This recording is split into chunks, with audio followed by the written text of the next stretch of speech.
कराहते पहाड़। हिमाचल में नदी नालों के रास्तों में बस गए लोग। 13 साल में तय नहीं हो सके नो कंस्ट्रक्शन जोन।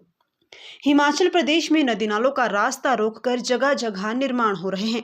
आपदा के उच्च जोखिम वाले क्षेत्रों में लोग बस गए हैं। केंद्र सरकार के निर्देशों के 13 साल बाद भी हिमाचल में नदी नालों के आसपास नो कंस्ट्रक्शन जोन चिन्हित नहीं हो सके हैं। आपदाओं से बचाव के लिए केंद्र ने बाढ़ प्रबंधन और नदी नालों के तटों की सुरक्षा के लिए साल 2012 में फ्लड प्लेन जोन अधिनियम लागू करने के निर्देश दिए थे। इसके तहत आपदा को लेकर उच्च, मध्यम और कम जोखिम वाले क्षेत्र तय कर निर्माण पर प्रतिबंध लागू किए जाने थे, लेकिन केंद्र सरकार के निर्देश हिमाचल में अब तक लागू नहीं हो पाए। दूसरी ओर हिमाचल की तरह मिलती जुलती भौगोलिक स्थिति वाले पड़ोसी राज्य उत्तराखंड ने 2013 में ही उत्तराखंड बाढ़ मैदान परिक्षेत्रण अधिनियम लागू कर दिया है। बादल फटने, बाढ़ और भूस्खलन से ऐसे ही क्षेत्रों में जान माल का सर्वाधिक नुकसान हो रहा है।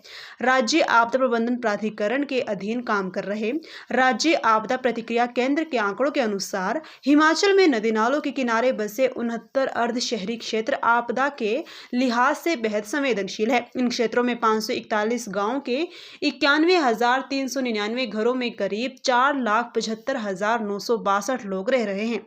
इनमें से कई क्षेत्र व्यापारिक केंद्र और पर्यटन स्थल बन गए हैं। पर्यावरणविद डॉक्टर ओम प्रकाश भुवेटा का कहना है, साल 1997 में चिड़गांव में बादल फटने से लेकर अब तक करीब 3 दशकों में आपदा की दृष्टि से अहम बुनियादी ढांचे में कोई सुधार नहीं हुआ है।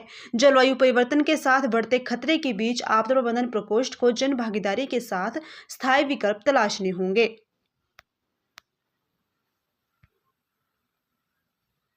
नदियां अपने पुराने रास्ते बदलकर फ्लड प्लेन और टेरेस बनाती है। नदी ने जहां से अपना रास्ता बदला है वहां निर्माण हो गया है। ब्यास वैली इसका उदाहरण है। यहां होटल और सड़कें बन गई है। नदी जब रास्ता बदलती है तो यही निर्माण चपेट में आते हैं। रिवर टेरेस पर स्थित भरमौर के होली गांव में भी ऐसा ही हुआ। नदियों के पुराने रास्तों, फ्लड प्लेन और टेरेस पर निर्माण प्रतिबंधित करना होगा।